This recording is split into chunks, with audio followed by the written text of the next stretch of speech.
عید کے بعد 6 روزے، بہت بڑی فضیلت۔ حضرت ابو ایوب رضی اللہ تعالی عنہ سے روایت ہے، جس نے رمضان کے روزے رکھے، اس کے بعد شوال کے 6 نفلی روزے رکھے، تو یہ زمانے بھر کے روزے رکھنے کی طرح ہے۔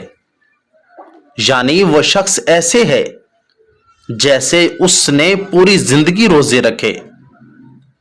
اگر رمضان کے فرض روزے چھوٹ گئے ہیں تو پہلے قضا روزے رکھے، اس کے بعد 6 روزے رکھے، اور یہ 6 روزے ضروری نہیں ہے کہ عید کے فوراً بعد رکھے جائیں، بلکہ اس پورے مہینے میں جب چاہیں ایک ساتھ رکھیں یا پھر الگ الگ رکھیں۔ اگر آپ کو میری یہ ویڈیو اچھی لگی ہو تو ویڈیو کو لائک، چینل کو سبسکرائب اور ساتھ دیے گئے بیل آئیکن کے بٹن کو ضرور دبا دیں۔ شکریہ۔